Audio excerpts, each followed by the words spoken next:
예, 여러분 그러면 저와 함께 문제풀이를 통해서 또 공부를 해 보도록 하겠습니다. 우리가 이론 강의를 통해서도 여러 가지 많은 것들을 살펴봤지만 세세한 부분까지 다 살필 수는 사실 없었어요. 문제를 풀면서 이제 혹시 놓쳤던 부분들 다시 한번 점검해 보도록 하고요.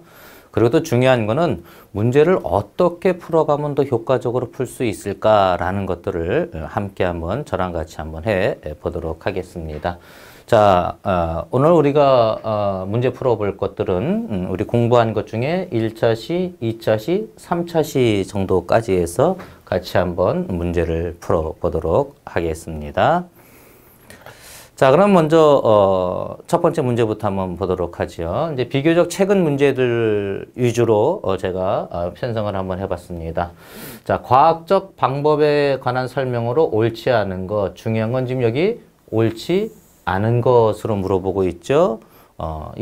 이렇게 줄쳐주지 않습니다. 우리가 시험 보는 사람이 이걸 알아서 다 판단을 해야 돼요. 너무 급하게 읽다 보면 이런 걸 놓치는 경우가 있어요. 그래서 문제를 읽을 때 천천히 꼼꼼하게 읽으면서 풀어나가고요. 자, 그럼 한번 1번부터 보죠. 적이지 않은 지식을 추구한다. 자, 맨 처음 첫 강할 때 사회과학의 특성을 이야기할 때 사회과학이라는 것은 잠정적인 지식을 추구한다라고 했죠. 오히려 진리나 어떤 그 확고한 거, 흔들리지 않는 이러한 것들을 추구하는 게 아니다 그랬죠.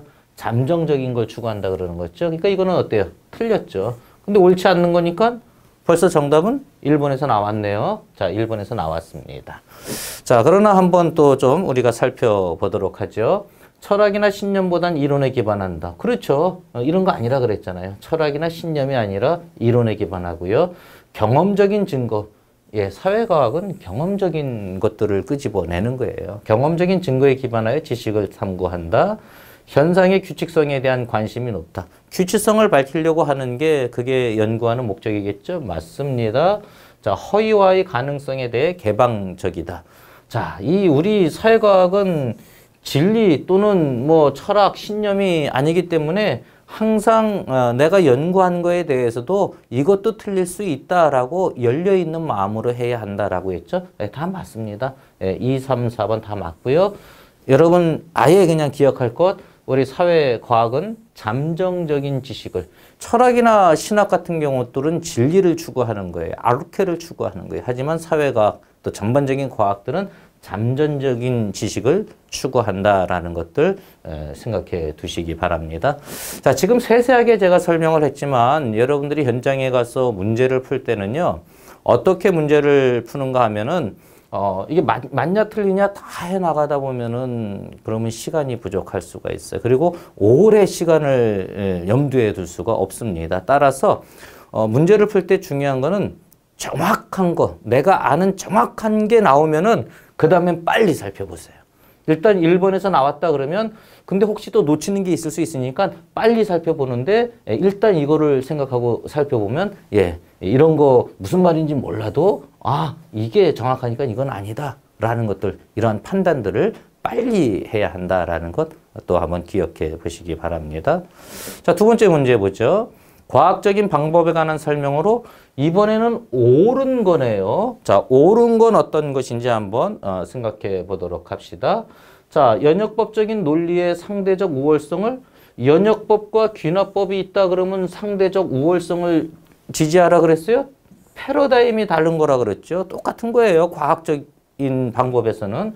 자, 윤리적 실천을 수행할 수 있게 한다. 이거 사실 솔직히 말하면 무슨 말인지 모르겠죠. 저도 이 문제 풀어볼 때 무슨 말인지 몰랐어요. 그럼 세모 쳐놓으세요. 자, 모든 지식은 잠정적이라는 태도에 기반한, 또 나왔네요. 잠정적이라는 태도에 기반한다. 맞네요. 이게 정확하게 맞네요. 그러니까 사실은 볼 것 없이 정답은 3번이 되겠네요. 자, 그러나 한번 봅시다. 연구의 반복을 요구하지 않는다. 반복해서 똑같은 결론이 나와야 과학적인 거라 그랬잖아요. 과학은 반복해서 똑같은 걸 나와야 된다 그랬어요. 다만 사회복지 연구에서 똑같은 상황을 만들기가 어렵다라는 얘기를 제가 말씀드렸죠. 자, 선별적 관찰에 근거한다. 모든 걸 다 보는 건 아니죠. 선별적 관찰에 근거한다. 요것도 틀리죠. 왜냐면 요 선별적이라는 게 내가 좋아하는 것만 골라서 보면서 결론을 내린다. 그러면 오류가 될 수밖에 없죠. 선별적 관찰이 아니라 전체적인, 다시 말해서 전체를 잘 반영하는 관찰을 해야 한다. 이렇게 우리가 봐야겠죠. 어쨌든 정확한 건 3번에 나왔어요. 그러면 살짝 몰랐던 것 고민해 보지 않아도 되죠. 자, 윤리적 실천을 수행할 수 있게 한다. 우리가 과학적인 걸 통해서 윤리적 실천까지 담보하는 건 아니죠. 오히려 반대로 과학적인 연구를 할 때 윤리적인 방법에 맞게 연구를 해 나가야 되는 거죠. 따라서 이것도 맞는 거는 아니었습니다. 어쨌든 정확한 게 3번에 이미 나와 있다라고 이렇게 우리가 정리해 볼 수가 있겠네요. 자, 그 다음에 세 번째 문제를 한번 보도록 합시다. 과학적 조사가 필요한 사례에 해당하지, 이거 해당하지 않는 거네요. 이런 걸 일단 여러분 읽을 때 이렇게 한번 체크해 놓으세요. 않는 거예요. 자, 사회복지사의 윤리적 갈등을 해소할 필요가 있을 때, 사회복지사가 윤리적 갈등을 해소할 필요가 있을 때는 그건 윤리적으로 처리해 나가는 것이지, 이것 때문에 이 사회복지 조사를, 과학적인 조사를 할 필요가 있는 건 아니죠. 일단 이게 맞네요. 정답은 1번에서 나왔어요. 자, 그러나 한번 또 공부하는 입장에서 한번 살펴보도록 하죠.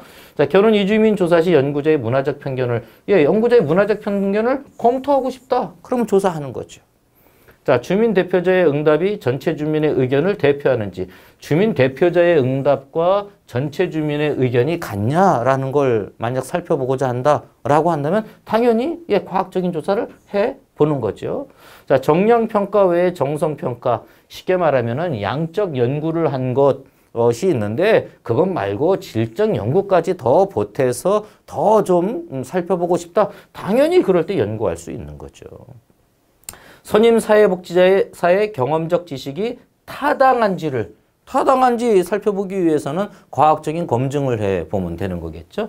다 맞습니다. 벌써 사실은 1번 읽을 때 윤리적인 것은 윤리적으로 연구를 해 나가야 되는 것이지, 윤리적인 것을 어떻게 연구를 한다? 뭐 윤리적인 걸 잘 지켰냐 못 지켰냐, 어떤 빈도를 본다 그럴지 그런 건 연구할 수 있죠. 그러나 여기에서 보면 윤리적 갈등을 해소하기 위해서 연구한다? 그거는 우리 과학적인 연구의 영역이 아니다라고 이렇게 우리가 이야기할 수 있겠습니다. 자, 그 다음에 균화법과 연역법의 설명으로 옳은 거네요. 그럼 균화법, 연역법에 대해서 여러분 머릿속에 다 기억하고 있죠? 이거 머릿속에 놓고 있어야 돼요. 연역법은 어떤 겁니까? 연역법은 이론에서부터 시작해서 가설을 세우고 그것이 맞는지 관찰을 해나가는 게 연역법이고요. 균화법은 어떻습니까? 이거와 패러다임이 정반대이죠.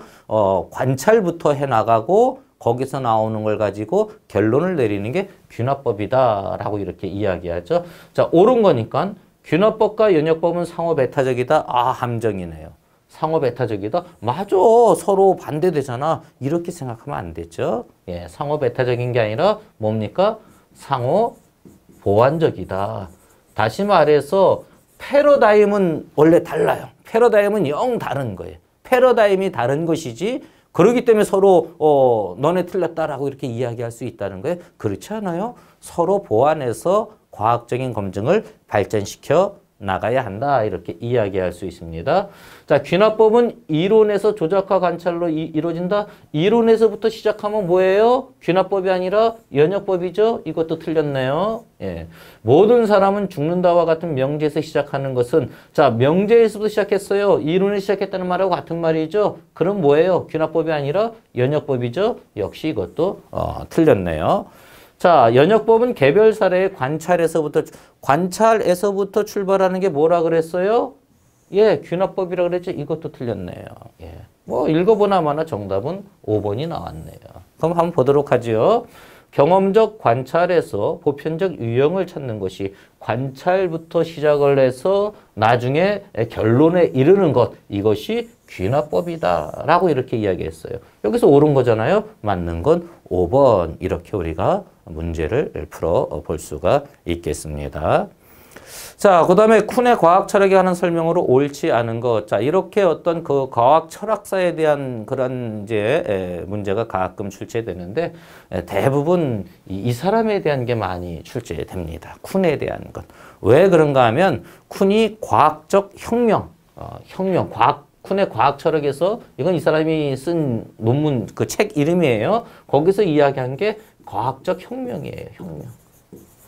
요 혁명이라는 말에 여러분 포커스를 맞춰 두세요. 혁명이라는 말에. 자, 그럼 문제를 한번 풀어가 보도록 하죠. 과학은 일정한 방향으로 누적적으로 진보를 하지 않는다. 설명으로 옳지 않은 거네요. 그러니까 틀린 거를 골라내라라는 거예요. 자, 누적적 진보를 한다라고 이렇게 이야기하는 게 일반적인 사람들의 이야기인데 쿤은 혁명이잖아요. 혁명은 누적적 진보에 아니에요. 누적적 진보가 아니라 패러다임의 변화가 혁명적으로 일어난다라는 거예요. 그러니까 이거 맞는 말이죠. 쿤이 한 말로. 과학적 진리는 과학 공동체의 패러다임에 과학 공동체마다 패러다임을 가지고 있다라는 이야기했어요. 맞습니다. 혹시 모르면 세모 정도 쳐두세요. 예. 자, 과학적 진리는 사회의 성격에 영향을 받는다. 사회로부터 영향을 받는 거 맞죠? 예, 맞습니다. 자, 패러다임의 우열을 비교할 수 있는 객관적인 기준은 존재하지 않는다. 패러다임의 우열을 이야기할 수 있는 어떤 그 객관, 이 근래에 와서 이 객관적인 기준이 있다라고 이야기하면은 전부 다 사실은 그런 주장한 적이 없어요. 따라서 이것도 맞는 거예요. 자, 옳지 않은 거예요. 과학의 진보에는 특정한 패턴이나 구조가 존재하지 않는다. 특정한 패턴이나 그 존재가 있다라는 거죠. 그게 이제 이 어떤 패러다임이라는 게 특정한 패턴을 이야기하는 거죠. 따라서 특정한 패턴이나 구조가 존재하지 않는다라고 했으니까 이게 틀리는 거네요. 그러니까 옳지 않는 거니까 정답은 5번 이렇게 우리가 골라낼 수가 있겠습니다. 자, 쿤의 문제 또 하나 보도록 하죠. 이렇게 쿤이 이제 출제가 되면 쿤이 자주 출제가 되어져요. 그럼 쿤이 과학적 패러다임에 관한 설명으로 이것도 옳지 않은 것을 찾아내라라고 이렇게 이야기하고 있네요. 한번 보도록 하죠. 현상에 대한 우리의 관점을 조직하는 근본적인 도식을 패러다임이라고 한다. 예, 패러다임 이야기한 거 맞아요. 예, 맞습니다. 과학은 지식이 누적에 의해 점진적으로 진보한다고 본다. 자, 패러다임 이 쿤은 뭐 과학적 혁명이라 그랬죠. 과학적 혁명인데 여기에 보면 점진적으로 진보한다? 이거 쿤하고는 어울리지 않는 얘기죠. 예, 정답은 옳지 않는 것 2번이 나왔습니다. 자, 그럼 풀다 보면 정확한 게 나왔으면 그 다음부터는 빨리 살펴보세요. 시간 관계상. 학문 공동체의 사회적 성격이 과학이론 선택에 중요한 역할을 한다. 예, 맞습니다. 예. 상이한 과학적 패러다임은 실제의 본질에 대한 다른 입장을, 패러다임이 다르다는 건 다른 입장을 이야기하는 거죠. 맞죠? 기존 패러다임의 유기가 명백해지면 새로운 패러다임으로 전환한다. 예, 그게 혁명적으로 이루어진다라는 거예요. 맞습니다. 그래서 옳지 않은 건 점진적으로 진보한다가 아니라 혁명적으로 바뀌어진다라는 거죠. 자, 여러분 제가 드리고 싶은 말은 토마스 쿤에 대해서 모든 걸 다 알아야 문제를 풀 수 있느냐라는 거예요. 그렇게 문제를 풀 수 없어요. 우리가 문제를 풀 때. 또 그렇게 풀 필요도 없습니다. 중요한 건 정확한 거를 알고 정확한 것에서부터 문제를 풀어 나가면 되어져요. 그래서 토마스 쿤 하면 다른 거 여러분 기억하지 말고 혁명적 진보, 혁명이라는 거 이것을 이야기했다라는 이 포커스를 두고 다른 건 설령 모른다 하더라도 그런 거와 어떤 배치되거나 아니면 그런 거를 이야기할 때 그럴 때 놓치지 않고 문제를 풀 수가 있어야겠죠. 어떤 사람이 문제를 내더라도 토마스 쿤에 대해서 세세하게 잘 아냐? 이거 물어보는 사람은 없어요. 그거 물어보는 사람은 이상한 사람이 있죠. 물어볼 때 뭘 물어보는가 하면 그 사람이 이야기한 핵심이 뭐냐? 우리가 잊지 말아야 할 게 뭐냐? 우리가 봐야 할 관점이 뭐냐? 이거를 물어보게 되어져 있거든요. 그렇다 그러면 토마스 쿤 하면 여러분 이 혁명적 과학의 혁명이라고 이렇게 이야기한 패러다임이 혁명적으로 바뀐다라고 이렇게 이야기한 거를 염두에 둘 필요가 있다라는 것입니다. 자, 그 다음에 또 사회학 패러다임에 관한 설명으로 또 옳지 않은 거네요. 자, 한때 토마스 쿤에 대한 문제가 계속 많이 이제 자주 출제되다가 요즘은 또 어떠한 그러한 이 경향이 있는가 하면 이 포스트 모더니즘적인 패러다임을 또 물어보는 이러한 게 있어요. 사실 제가 여러분 그 이론 강의 시간에 말씀드리지 않았어요. 그러나 여러분 포스트 모더니즘이 뭐냐라는 걸 여러분 알면 이 문제는 사실 거저 풀라는 그러한 것들이에요. 포스트 모더니즘이라는 건 뭐예요? 포스트 모더니즘은 상대적인 걸 주장하는 거예요. 절대적인 걸, 모더니즘, 근대주의는 절대적인 걸 추구했죠. 근데 포스트 모더니즘, 이제 현대적인 거예요. 현대적으로 와서는 절대적인 걸 주장하지 않습니다. 상대적이다라고 이렇게 이야기하죠. 그래서 이번에 본 포스트 모더니즘 패러다임은 객관적 실제라는 개념을 신뢰한다? 이게 절대적인 그러한 거라는 거예요. 그런 거를 신뢰하는 게 아니다라는 거죠. 그래서 이게 틀린 거는 정답은 2번이에요. 자, 그러나 한번 전체적으로 한번 보도록 합시다. 자, 비판 사회과학적 패러다임은 비판 사회과학이라고 이야기할 때 비판이라고 이야기한 것 이런 걸 보면은 억압받는 집단의 권한을 강화하는 데 관심을 갖는다. 맞죠? 예. 이거 수업 시간에 이야기한 건 아니에요. 왜냐하면 모든 걸 다 이야기할 수 없었기 때문에. 그러나 우리가 그 말의 뜻을 보면 연결이 되어져요. 해석주의적 패러다임은 해석주의적 패러다임 자체를 여러분에게 이야기하진 않았지만 질적 그 연구를 이야기할 때 해석 이러한 걸 이야기할 때 사실은 연결되어져서 볼 수 있는 거예요. 해석주의적인 패러다임은 삶의 주관적 의미에 관해서 깊이 있게 탐구한다. 맞습니다. 주로 질적 연구를 하게 되어져 있어요. 실증주의적라고 나오면 뭘 생각할 수 있어요? 연역법적인 이렇게 생각할 수 있죠. 경험적 관찰의 중요성을 강조한다. 맞죠. 자, 그 다음에 후기 실증주의적 패러다임은 인간이 비합리적 행위도 합리적으로 설명할 수 있다라고 본다. 이제 이게 후기에는 이러한 이야기도 했다라는 거죠. 사실 이거 내용 알지 못해도 어때요? 벌써 포스트 모더니즘이 객관적인 실제를 추구한다? 그 정답은 2번에 나와 있지요. 자, 이렇게 모르는 문제가 나왔을 때 여러분 문제를 풀 때 다 알아서 푼다라고 생각하지 마세요. 이미 여러분들이 공부하시면서 가진 그러한 지식들이 있습니다. 그래서 포스트 모더니즘 이런 것들은 사실 우리가 사회 속에서 일반적으로 듣는 이야기들이잖아요. 그러면 상대적인 것 이러한 것들 속에서 정확하게 짚어내기만 하면 된다라는 것 기억해 보시기 바랍니다.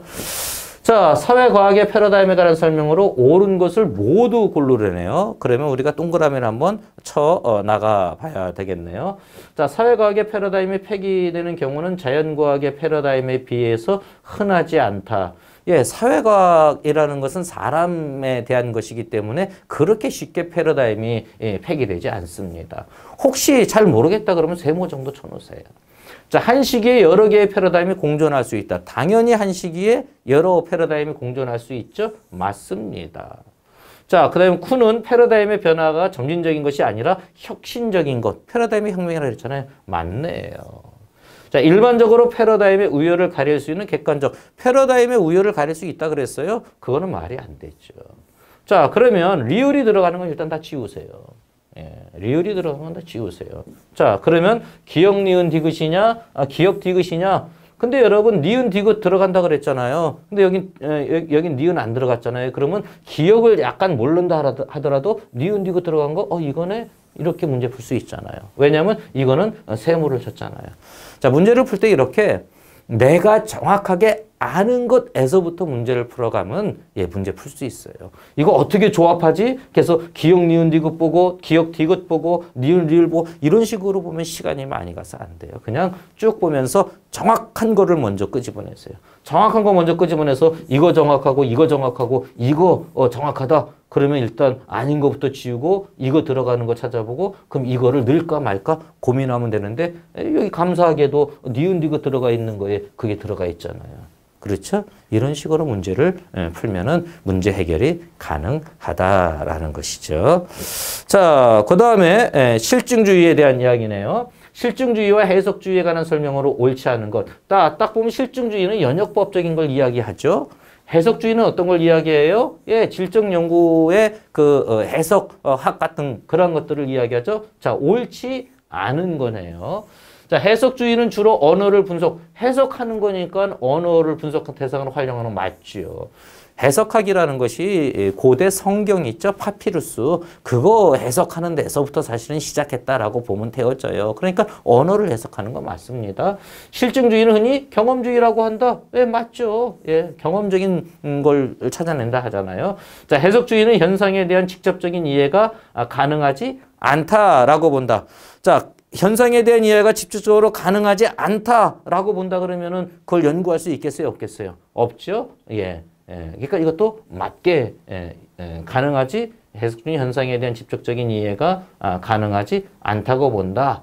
이거 문제가 어떻게 되는 건가? 해석주의는 현상에 대한 직접적인 이해가 요거 한번 세모 쳐놓고 일단 생각해 봅시다. 자, 실증주의는 객관적 실제가 독립적으로 존재한다라고 본다. 실증주의라는 게 객관적인 실제가 있다라고 보는 거예요. 객관적인 실제가 있다라고 이렇게 보지 않는다라는 거죠. 따라서 존재한다고 본다라고 했으니까 이것도 어떻게 되는 게 옳지? 객관 독립적으로 존재한다. 실증주의는 그런 거죠. 실증주의는 객관적인 어떤 실체가 있다라고 이렇게 이야기하는 거죠. 맞습니다. 근데 어느 쪽으로 갈수록 현대 쪽으로 올수록 모더니즘이 아니라 포스트 모더니즘으로 올수록 객관적인 실체가 없다라고 이렇게 보는 것이죠. 자, 해석주의는 보편적으로 적용 가능한 분석 도구가 존재한다. 자, 보편적으로 적용 가능한 분석 도구가 존재한다. 이런 분석 도구 이런 거 나오면 어떤 연구예요? 양적 연구죠. 근데 해석주의는 그런 거 아니잖아요. 따라서 이게 존재한다고 본다. 그러면 이게 틀리는 거죠. 따라서 사실 3번은 잘 모르겠지만 정답은 5번 이렇게 우리가 골라낼 수 있어야 한다라는 것이죠. 그럼 3번 다시 한번 보죠. 해석주의는 현상에 대한 직접적인 이해가 가능하지 않다. 현상에 대해서 직접적인 이해가 가능하니까 직접 관찰을 통해서 그것을 해석해 내려고 하는 것이 있죠. 그러니까 가능하지 않다고 본다. 옳지 않은 건 직접적인 이해가 가능하다라고 보는 건데 가능하지 않다고 본다. 해석주의는 현상에 대한 직접적인 이해가 가능하지 않다. 그렇죠. 직접적인 이해가 가능하지 않으니까 이제 해석을 통해서 보게 된다라는 그러한 의미죠. 그러니까 이게 잘 모를 수가 있어요. 그런데 이런 거를 잘 모를 때는 일단 넘어가는 거예요. 그러다가 정확한 정답이 나오면 요거는 잠재시키고 이렇게 이제 선택해 나가는 이러한 방법으로 문제를 풀면 문제 해결이 가능해진다라는 거죠. 잘 모르는 걸 가지고선 계속 고민해 나가면 문제 푸는 시간만 많이 가야 돼요. 이럴 때는 잠재시키는 거예요. 그럴 때는 세모를 치고 확실한 게 나오면 이건 잊어버리세요. 확실한 걸 통해서 문제를 풀고 나중에 이제 생각해 보면 직접 볼 수 없으니까 해석해 나가는 거 이런 식으로 이제 논리가 이제 전개되어져 나갈 수 있다라는 거죠. 자, 이제 조금 이제 한번 보면 인식론에 관한 설명으로 옳지 않은 것, 인식론에 관한 것 이것도 이 철학사를 이야기하는 거예요. 이 과학사를 이야기하는 거예요. 자, 실증주의는 경험적 관찰을 통한 이론을 재검증한다. 맞죠? 예. 양적 연구 생각하면 맞습니다. 자, 해석주의는 사회적 행위의 주관적 의미에 대한 이 주관적 의미에 대한 질적 연구는 그러한 것들을 연구하는 거라 그랬잖아요. 해석주의는 대표적인 질적 연구예요. 그러니까 맞습니다. 자, 실증주의는 적은 수의 표본으로 결과를 일반한 것은 무리라고 주장한다. 맞죠? 실증주의는 적은 수 표본을 보지 않죠. 양적 연구는 많은 표본을 보잖아요. 이것도 맞습니다. 해석주의는 주로 언어를 분석 대상으로 활용한다. 앞문제에서 나왔죠? 맞았네요. 자, 실증주의는 연구자의 가치나 태도 활용을 강조한다. 연구자의 가치나 태도를 되도록이면 실증주의는 어떻게 하는 거예요? 배제시키는 게 실증주의예요. 그러면 어디에서 이런 거를 쓰느냐? 질적 연구에서는 이런 것들을 활용한단 말이죠. 그러면 해석주의는 질적 연구를 주로 쓰는 거란 말이죠. 그러면은 이게 실증주의가 아니라 해석주의가 되어야겠죠? 틀린 거는 이렇게 되어져 있습니다.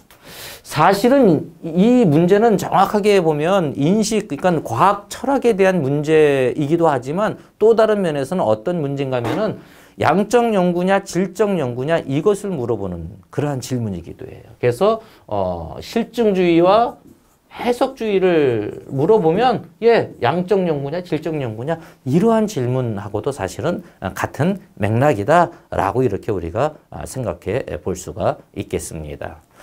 자, 11번 보도록 하죠. 과학적인 방법에 관한 설명으로 옳지 않은 거네요. 잠정적이지 않은 지식을 추구한다. 자, 여러 번 나왔죠. 그만큼 중요하다라는 거예요. 사회과학은 뭐 하는 거다? 잠정적인 지식을 추구하는 거다. 벌써 이게 여기지 않으니라고 생각 틀렸죠? 정답은 1번입니다. 나머지 이런 문제는 빨리 해결해야 돼요. 그럼 빨리 보세요. 경험적 기반의 지금 맞죠? 체계적이고 포괄적인 방법 맞죠? 객관성 추구 맞죠? 재현과 방법이 가능성이 높다. 그래야 과학적이다라고 했죠. 그럼 맞죠. 그래서 벌써 1번에 정답이 나왔다라고 이렇게 우리가 정리를 해 볼 수가 있겠죠. 자, 그 다음에 이제 조사 단계를 순서대로 이야기한 것들을 한번 순서대로 연결해 보자라는 것이죠. 자, 그러면 가만히 여러분 여기에서 보세요. 여기에서 보면서 어떤 게 제일 처음일까 또 어떤 게 제일 나중일까 이런 것부터 한번 보세요. 그러면 자, 이 여기에서 나온 내용들 보니까 이 자료 수집이라는 거 이게 어떻게 되겠어요? 제일 나중에 가야겠죠. 그럼 제일 나중에 다가 있는 것들만 골라보세요. 그러면 일단 3번은 아니네요. 자료 수집은 왜냐면 최종적인 단계. 만약에 여기에 분석이라는 뭐 그런 말이 있으면 이게 더 나중 단계겠지만 여기에서 보면 자료 수집이 제일 나중 단계예요. 자, 그 다음에 가만히 보면 연구 주제를 선정하고 가설을 구성하고 자료 수집 방법, 설문지. 자, 자료 수집 방법 결정과 설문지 문항 검토 어떤 게 먼저겠어요? 이게 나중이고 이게 먼저겠죠? 그러니까 나와 라를 봤을 때는 이런 식으로 되어져야 돼요. 나와라, 나와라, 나와라 이건 벌써 틀렸네요. 또 나와라 이거는 이건 이미 틀린 거고 나와라 이것도 가능하네요. 그럼 벌써 2개 틀렸죠? 그 다음에 그러면은 가설 구성이나 연구 주제 설정이 나라보다 먼저 나와야 돼요. 그러면 가마가 나라보다 먼저 나와야 돼요. 나라보다 먼저 나와야 되고 가마 나라보다 먼저 나와야 되고 나라보다 이것 벌써 틀렸죠? 나라보다 먼저 이건 이미 틀린 거고. 자, 그럼 이렇게 되어지면은 이제 고를 게 요것 중에서 고르게 되어지죠. 이렇게 하면 5개 중에서 벌써 2개로 압축이 되어진 거예요. 그러면 가설 구성이 먼저냐 연구 주제 설정이 먼저냐 연구 주제를 먼저 설정하고 가설을 이야기하는 거죠. 그러면 마가 나라다 이런 식으로. 자, 이런 문제 나오면 막 복잡해져요. 복잡하게 여러분 문제 풀지 마시고 제일 처음에 들어갈 수 있는 게 혹시 알 수 있는지 제일 나중에 들어갈 수 있는 게 혹시 알 수 있는지 그 다음에 이 중에서 순서가 서로 바뀌어서는 안 되는 게 있는지 알 수 있는지 이런 식으로 문제를 풀면 아닌 것들 지워나가면 그러면은 남는 것 중에서 선택을 하면 된다라는 것이죠. 자, 그 다음에 이제 패널 조사에 관한 설명으로 옳지 않은 것을 이제 이야기해라. 그럼 여러분 패널 조사가 무엇인지 일단 이것을 이제 여러분들이 생각할 수 있어야겠죠. 패널 조사는 뭘 패널 조사라 그래요? 패널 조사는 동일한 것을 반복 조사하는 거 이걸 패널 조사라 그러죠. 맞아요. 패널 조건화 이거 설명 때문에 좀 넘어갈게요. 조사 대상자의 추적과 관리의 비용이 많이 들 수밖에 없죠. 계속 그 대상자들을 해마다 추적해 보세요. 돈이 많이 들죠. 예. 독립 변수의 시간적 우선성을 확보할 수 있어서 내적 타당도를 높일 수 있다. 이렇게 하기 위해서 패널 조사를 하는 거죠. 조사 대상자의 상실로 변화를 확인하기 어려울 경우도 있을 수 있다. 왜냐하면 해마다 조사해 나가는데 그 사람들 똑같이 늘 해 나가는 건 아닐 수가 있다는 거죠. 다 맞아요. 그러면 옳지 않은 거기 때문에 정답은 2번입니다. 자, 그럼 한번 보죠. 패널 조건화의 현상으로 연구 결과의 정확성을 높일 수 있다.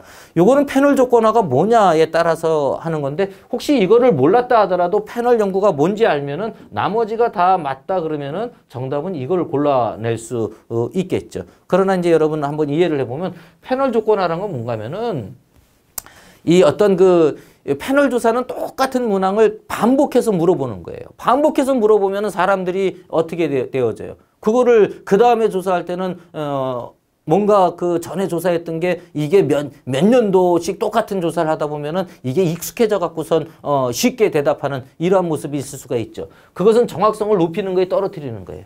예, 패널 조건화 때문에 연구의 정확성을 떨어뜨릴 수 있다라는 게 그게 패널 조사의 어떤 단점이다라고 이렇게 이야기할 수 있죠. 따라서 이 옳지 않은 거니까 반대로 이야기하고 있잖아요. 2번 이렇게 우리가 이야기할 수 있겠습니다.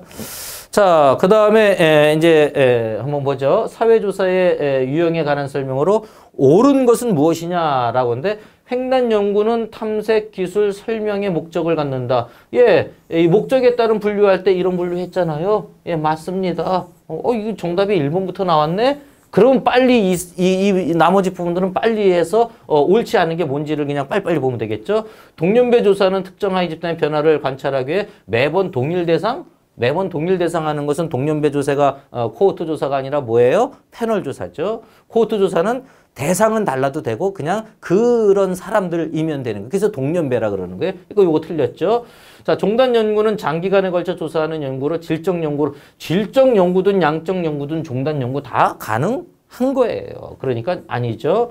패널 연구는 새로운 경향을 확인하기 위해 해마다 똑같은 표본을 해야 패널이죠. 벌써 틀렸네요. 그 다음에 추이조사는 패널 연구보다 개인의 변화에 대해서 명확한 자료를 추이조사는 그냥 어떤 변화가 있냐만 보는 거고요. 패널은 그 사람을 추적해서 그 사람이 어떤 변화를 있는 거를 보는 거죠. 따라서 개인의 변화다는 추이보다는 패널이 더 높겠죠. 이거 틀렸네요. 벌써 정답은 1번에 나와 있었던 거죠. 자, 사회조사의 유형에 관한 설명으로 옳은 것을 모두 골라라 라네요. 탐색, 기술, 설명적 조사는 조사 목적에 따라서 그렇게 구분한다 그랬잖아요. 맞네요. 자, 패널 조사와 동년배 조사는 동일 대상을 반복? 패널 조사는 그렇지만 동년배 코호트 조사는 아니라 그랬잖아요. 이거 틀렸네요. 그럼 그 순간 나 들어간 건 전부 다 빨리 지우세요. 뭐 문제 풀기도 전에 그러면 벌써 정답은 가다 아니면 라예요. 자, 그럼 또 봅시다. 2차 자료 분석은 비관여적 연구 방법에 해당한다. 2차 자료 분석은 직접 하는 게 아니잖아요. 맞네요. 자, 탐색적 조사의 경우에도 명확한 연구 가설과 구체적인 조사 계획 사전에 수립되어야 된다. 탐색적 조사는 뭘 모르기 때문에 조사하는 거잖아요. 그런데 명확한 연구 가설을 세울 수 있나요? 아니죠. 그러면 다 되네요. 그러면 요거하고 요거 중인데 이거 하나하고 이거네. 그럼 정답은 이렇게 고를 수 있는 거죠. 적어도 그러면 이거하고 이거 중에 골라야 되는데 이미 가번이 맞았잖아요. 그러면 이거를 선택을 해야죠. 그래서 여러분 문제를 풀 때 빨리 내가 아는 것 중심으로 해서 빨리 OX를 모를 때는 세모를 쳐나가는 그러한 방법을 사용하는 게 좋다라는 것들 한번 보도록 하죠. 자, 이렇게 조사하는 것. 기초연금 노인이 빈곤 감소를 알아보기 위해서 자, 이제 여기 중요한 게 이거죠. 동일한 노인을 표본으로 10년간 매년 조사했다. 뭘 얘기하는 거예요? 예, 패널 조사하는 거잖아요. 패널 동일한 대상을 반복 측정해 나간다라고 했잖아요. 그래서 패널 조사하는 거. 자, 이런 거 뭐 다른 거 사실은 볼 이유도 없습니다. 자, 17번 한번 보도록 하죠. 연구 윤리에 관한 설명으로 옳지 않은 거네요. 아동 대상 연구에서 보호자에게 연구 참여 동의를 아동이니까 보호자에게 동의를 얻어야겠죠. 맞습니다. 연구 결과 분석과 보고 단계에도 연구 윤리가 준수돼. 연구 윤리는 전 과정에서 연구 윤리를 지켜야 되는 거죠. 그러니까 당연히 맞습니다. 자, 기관생명윤리위원회의 심사를 통과한 경우 사전에 연구 참여에게 연구 목적을 밝히지 않을 수 있다. 자, 이거 좀 아리까리하죠. 세모 치세요. 자, 사회복지사인 연구자가 연구 참여자의 아동학대 행위를 알게 되었더라도 비밀보장 원칙 나왔네요. 그러니까 알리지 않아야 된다라는 거죠. 근데 여러분 실천론 시간에도 나오잖아요. 학대를 발견했는데 비밀보장 말이 안 되죠. 이럴 때는 빨리 알려야 되죠. 이거 틀렸네요. 자, 옳지 않은 거 확실하게 틀린 건 이미 4번에 나왔어요. 설문조사에 참여자에게 자발적 참여를 보장하는 것은 연구윤리 기본 원칙이다. 맞다라는 거죠. 그러면 요게 하나가 사실 잘 좀 기우뚱했었지만 이미 확실한 게 나왔죠. 그럼 신경 쓰지 말고 4번 고르면 되죠. 예. 경우에 따라서는 기관생명윤리기관의 허락을 받더라도 알리는 게 원칙이에요. 근데 연구의 어떤 경우에 따라서는 그러지 않을 수도 있다잖아요. 여기 않을 수도 있는 거지 안 와도 된다가 아니잖아요. 따라서 요거는 맞는 거다라고 이렇게 우리가 볼 수가 있죠. 더 정확한 게 이미 여기에 나왔으니까. 자, 이럴 땐 이제 세모를 치고, 근데 세모를 쳤는데 이게 다 다른 게 다 맞았다 그러면 요게 또 함정이 있는 게 있을 수 있죠. 그럴 땐 이렇게 선택을 해 나갈 수가 있겠죠. 자, 18번 문제를 보도록 합니다. 자, 사회복자 조사의 연구윤리 관련 설명이 옳은 걸 모두 연구윤리에 옳은 거네요. 그럼 OX를 빨리 해 나가면 되겠네요. 연구 대상을 관찰하기 위해서 그들의 동의를 구해야 한다. 맞죠? 예. 연구로부터 얻을 수 있는 사회적 이익이 비용을 초과해야 한다. 이익이 비용보다 초과해야만 연구하는 건 아니죠. 예, 그건 아닙니다. 자, 그럼 빨리 니은 다 지우세요. 니은 들어간 거 빨리 다 지우고 버리세요. 그러면 적어도 이거나 이거 세 개 중에서 고르게 되겠네요. 자, 그 다음에 보죠. 조사 과정에서 드러난 문제점과 실패도 모두 보고해야 한다. 그러면 더 좋겠죠. 예, 맞습니다. 비밀성 보장이 되면 비밀성이 보장된다라고 해서 익명성이 반드시 보장되는 건 아니에요. 그럼 이건 아니죠. 그러면 기억, 디귿 있는 게 어디 있어요? 예, 3번에 기억, 디귿이 있네요. 적어도 이 세 개 중에서 골라야 되겠죠. 그래서 기억, 디귿이다라고 이렇게 우리가 이제 문제를 해결해 나갈 수 있다라고 이렇게 볼 수가 있겠습니다. 자, 사회과학 연구윤리 관한 설명으로 옳지 않은 거네요. 그러니까 틀린 거를 찾아내라라는 거예요. 자, 수업 시간에 조사하는 설문지도 응답자의 동의와 자발적 참여가 필요하다. 어쨌든 동의, 자발적 참여 이거는 기본이 되는 거죠. 연구자는 연구 대상자에게 피해를 줘서는 안 된다. 당연하죠. 응답자의 익명성과 비밀을 보장해야 한다. 맞죠. 예, 그 다음에 연구자의 공익적 가치는 일반적으로 연구자의 공익적 가치가 연구윤리보다 우선되어져야 됩니까? 연구윤리가 더 중요하죠. 따라서 이게 옳지 않은 건 틀렸네요. 정답은 4번 나왔네요. 타인의 연구 결과를 인용 없이 사용하는 경우를 표절이라고 한다. 예, 맞는 것이죠. 자, 20번 문제 보도록 합시다. 조사 윤리를 준수하기 위한 일반적 활동으로 볼 수 없는 것이라고 이렇게 이야기하네요. 자, 익명성을 보장하였다. 잘한 것이죠. 받을 때 혜택을 조사 후에 이 조사에 참여하면 이러한 혜택이 있습니다라는 걸 조사 후에 알려줘야 되나요? 아니요. 조사 전에 알려줘야 되죠. 이거 볼 수 없는 거 2번이 나왔습니다. 그러나 확인해 봐야죠. 정신장애인을 대상으로 한 연구에서 연구 대상과 보호자로부터 동의를 그 사람은 자기가 동의할 수 없으니까 보호자에게 동의를 받아야죠. 조사 과정 중 본인이 원하면 언제라도 중단할 수 있다는 걸 알려줘야 되는 거. 그게 고지된 동의할 때 해야 되는 겁니다. 연구 결과의 활용 계획에 대해서 알려주었다. 좋은 것이죠. 그래서 이미 틀린 건 2번 이렇게 나왔습니다. 자, 여러분 이렇게 우리가 문제를 풀 때 분명하게 아는 것에서부터 시작해 나가면 어렵지가 않습니다. 그리고 시험 문제 푸는 시간이 많지 않다라는 걸 기억하시고요. 확실히 아는 것에서부터 문제를 풀어나간다. 이런 모습으로 해나가면 되겠습니다. 수고하셨습니다.